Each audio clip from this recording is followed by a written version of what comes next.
Okay, class, we're on number 8, and you're going to notice I moved my number line down.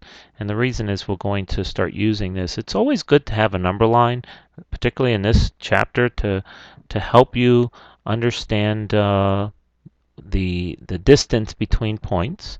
We're going to have quite a few types of exercises that are going to test our knowledge. If anything, teach us something in regards to two different points on a number line. Now, the number of the point midway, and this is number 8, the number of the point midway between 2 and 8 is 5. Okay, so if we're looking between 2 and 8, the midway point. So we have this point here, right? And we have this point here. All right, and the midway point would be the point in between, perfectly in between. Now they say it's 5, and if we notice, we would count 1, 2, 3 going in this direction, and we'd also count 1, 2, and 3 in this direction. Okay, now we're to use the number line below to find the point, to find the number of the point midway between each of the pairs of points in parts A through H. So we're going to be doing the same thing. I just want to use this opportunity. If we were to look at the difference between 2 and 8, or let's say 8 and 2, we know that there's the difference between the two is 6, okay? There's 6 in between, and we counted 3 in each direction, which basically gave us the midpoint, which is 5. So we're doing this just on a number line level, but remember there's math hidden underneath there, which we could certainly do without using a number line. But let's become very acquainted with the number line. Let's move out of there. Okay, and let's start with the first one. Well, they gave us 0 and 6. Okay, so here we have 0, and here we have 6. All right.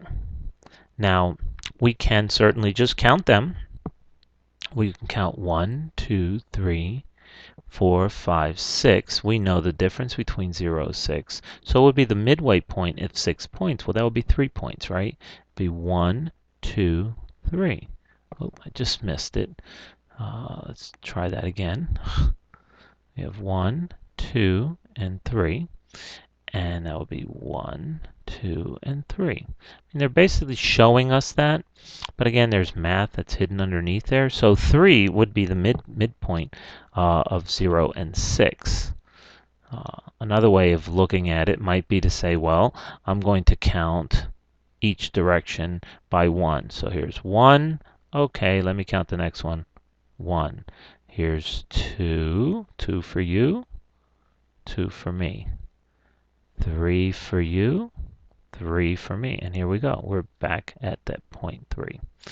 Okay, let's move on to the next one. And our points are 0 and negative 6. Okay, so now we have 0. And we have a negative 6. Okay, so again, we know that the difference between 0 and negative 6 is 6, just in general, 6 points or 6 steps, let's say. We could certainly say it's negative 6 if we're talking in relationship to this point. But again, we would be looking at the midpoint. So we count 1, 2, 3 in this direction, and it's 1, 2, 3 in this direction. Okay, we could look at the math. We can certainly count them one by one, but the point is that negative 3 is the midpoint in between 0 and negative 6. Okay, what's our next one? Our next one is 1 and 9. So let's see, 1 and 9. So we have 1 here, and we have 9 here. Now, in my head, I'm thinking also the difference between 9 and 1 should be 8. There should be 8 steps in between here. So if I were to go halfway, I would only go 1, 2, 3, 4. That would put me at 5. Well, let's see. 1, 2, 3, 4. Okay, so 5 would be the midpoint between 1 and 9. Oops. Let's get rid of that. All right, now let's go on to our next one. We have -1 and -9. Okay, so here we're just on the other side of the 0, but the same thing is going to happen is I know the difference between -1 and -9 is 8. Now you might say, well, hold on, we're dealing with negative numbers. Let's not confuse ourselves too much thinking positive and negative. But we're on the negative side. So our point in itself is going to be in a negative. But I know that there are 8 steps. Okay, you might want to, if you're counting this way and you say, well, there are -8 steps, we could say that. But the distance is 8 regardless. So let's see. So we have 1, 2, 3, 4. That puts us here. And if we came in this direction, 1, 2, 3, 4. So halfway would be -5. We had +5 as a halfway point between 1 and 9. Now we have -5 as being the halfway point between -1 and -9. Okay, let's go on to our next problem. And that would be -2 and +2. Okay, now we're on both sides. So now we're going to look at -2 here and +2 here. Now you might say, well, what's the difference between -2 and +2? Well, that would be kind of hard.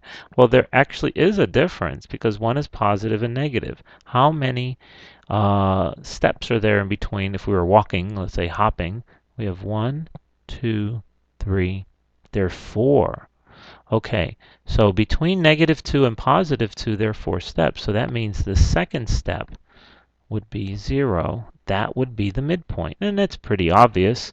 We have +2 here, -2 here. So 0 would be the midpoint. Okay, so that was a good one. We're going to have others like that, such as -7 and +7. Now we already did that with -2 and +2, so let's get -7 here, +7. Now just stop for a minute and think what we did with 2 and -2. Well, we know that, for instance, the distance between 0 and 7 is going to be 7, right? And the distance between 0 and -7 there are 7 steps. Okay, we can say they're -7. And obviously, the math side of that would be negative, but there's 7 steps, right? So we could again say that 0 is the midpoint, okay? Because if you were to start at this point and move in this direction, you would have to take 7 steps, and if you did the same here, it would be 7. So the midpoint is 0 again. We could probably just assume or say that the midpoint for any positive, negative numbers that are like in that sense of a +7, -7, or let's say a +100 and a -100. Okay, the 100 being positive and negative, the midpoint would always be 0. Okay, now we have we have -5 and +3. Okay, now we knew they were going to make it a little bit harder. We have -5 and we have +3. Now we can sit here and just count the distance. Okay, and we know that will be, let's see, that will be 1, 2, 3, 4, 5, 6, 7, 8. Okay, so there's 8 spaces in between. If I divided 8 by 4, I would have, if I divided 8 by 2, I would have 4. So I could count over 1, 2, 3, 4 and say -1. And let's see, 1, 2, 3, 4. So -1 is the midpoint between -5 and +3. Okay, well, we would take 4 steps to get to -1, and we would take 4 steps in this direction to get to -1. That would be 3 to 0, right? And then another step would be -1. So -1 is our midpoint. And our last one is the other way around. We're going to be using -3 and +5. Okay, and you should see the relationship between these problems. We have -3 and +5, and if we were to count these, I would tell you that there's going to be 8 spaces again. Okay, 1, 2, 3, 4, 5, 6, 7, 8. Okay, all we did was we kind of shifted the midpoint. All right, we were here before, and we actually are just 2 over to the right, and this also moved 2 to the right. Okay, but we're still 8. But now what would our midpoint be? Well, I would suggest to you that our midpoint's going to move over 2 to the right as well. So let's count. We know that there's 8 here, so we will only go 4. So we'd say 1, 2, 3, 4. So positive 1 becomes our midpoint between -3 and +5. And remember, we had -1 before. Well, it's over 2 as well. So everything moved over, simply shifted over on this one by 2 spaces. Okay, the midpoint is now +1.